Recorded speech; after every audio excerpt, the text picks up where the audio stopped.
আসসালামু আলাইকুম। কেমন? আচ্ছা, ফুরাটুন পানির তলে খাইলেও মরবা, মানে পাট খেতে যায় খাইলেও মরবা, বুঝছাও?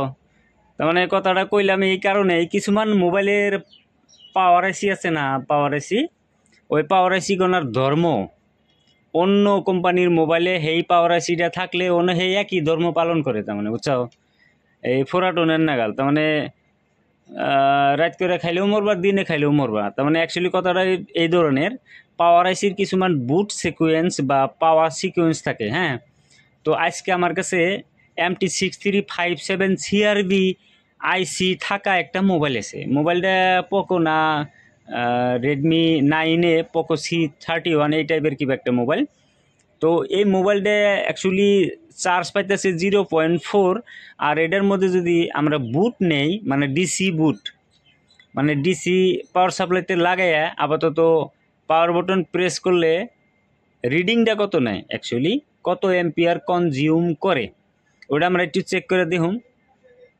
তো গরিব মানুষ, বুট কেবল নাই, এটা দেশ পাটটা চালাই দেয় 20-40 তার মানে এটা অ্যাকচুয়ালি ল বুটের ভিতরেই পড়ে, বুঝছেন? ল বুট মানে শর্ট। আর নইলে কিছুমান টাইমে হঠাৎ করে একটা দুটা মোবাইলে সিপিইউ ড্রাই থাকে। তো এই সিআরবি আইসিতে সিপিইউ যে লাগাই না থাকে, এমআই, ভিভো, অপ্পো, রিয়েলমি, মানে মোবাইল বিলে কথা না আর কি, যদি MT6357 সিআরবি আইসি লাগাই না আছে মোবাইলটায়, তাহলে মোবাইল যদি ল বুট নেয়, তাহলে ফার্স্টে সিপিইউর তলে সিপিইউর ডট থাকে, তার সই তলে বা উপরে অপোজিট সাইডে, মানে ইউএসবি নামের একটা লাইন থাকে। ওই লাইনে একটা ক্যাপাসিটর থাকে, বুঝছেন? ওই ক্যাপাসিটরটা বা ওই লাইনটা শর্ট হইলে ল বুট হতে পারে, তার মানে। তো মিটার দাম আইবে দেখি, আমার মিটারও তো মানে দামি মিটার, তো গ্রাউন্ডের হাতে 20 দেখায় রিডিং। জায়গা দেখাইছে।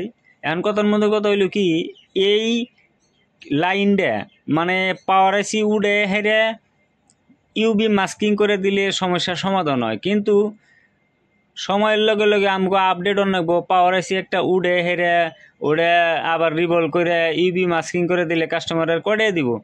গতিকে এটা সিম্পল একটা সলিউশন আছে, মানে ক্যাপাসিটরটার সামনে বরিয়া করে সাবা করে ওই লাইনটা ডাইরেক্ট ডিসকানেক্ট করে দিলে এই শর্টটা, মানে অ্যাকচুয়ালি শর্টটা সিপিইউতে থেকেই হয়, পাওয়ার আইসির হাতে শর্টটা ডিসকানেক্ট হয়। তার মানে এই শর্টটা যায় পাওয়ার আইসির হাতে কানেক্টেড আছে, বুঝছেন? USB line. ফলে পাওয়ার আইসিয়ে কোনো ভোল্টেজ এলডিও কোনো কিছুই বানা না, তার মানে হিসুমকা মোবাইল অন না, আর ল বুডে হয়ে যায়, মানে চার্জও নেয় না। গতিকে এই সমস্যাটা আপাতত এই যাবে করে লাহে চাইছে এনে ওই ট্র্যাকটা বা পয়েন্টটা হালকা করে কাটিয়ে দিলে প্রবলেমটা সলভ হবো, তার মানে মোবাইলটা অন হবো। এর মধ্যে আবার কন্ডিশন আছে, মোবাইলটা কিন্তু স্লো চার্জ নিব, মানে এই লাইনটা কাটে দিলাম, মোবাইলটা স্লো চার্জ নিব। আগে যদি 1 ঘন্টায় চার্জ হইতো, এখন 3 ঘন্টা 4 ঘন্টা লাগবে, বুঝছেন? তো কাটা দেওয়ার পরে আর কোনো হানে হাত দেন লাগবো না, না পাওয়ার আইসি উডে ইবি মাস্কিং করা লাগবো, না অন্য কিছু। তো সিম্পলি এখন চার্জে লাগাইলে বা ডাইরেক্ট মোবাইল অন হয়ে যাবো গা। তো চার্জে লাগাই দেখি, মোবাইল ডেড আসিল প্লাস ল বুট আসিল। দেখেন এখন রেডমি লগ হয়েছে, মানে Redmi 9A সম্ভবত মোবাইলটা 85% চার্জও আছে। তো আপাতত ভিডিওটা সম্পূর্ণ দেখছেন, যদি ভাবেন যে না ভিডিওতে কিছু নলেজ আছে, তাহলে ভিডিওটা শেয়ার করে দিয়েন, আর আমার চ্যানেলটা ফলো বা সাবস্ক্রাইব করেন। এই টাইপের মোবাইল রিলেটেড ছোট বা কিছু আমি যেখানে জানি 2-1টা ভিডিও বানিয়ে পোস্ট করুম next time. So finally mobile on হয়েছে।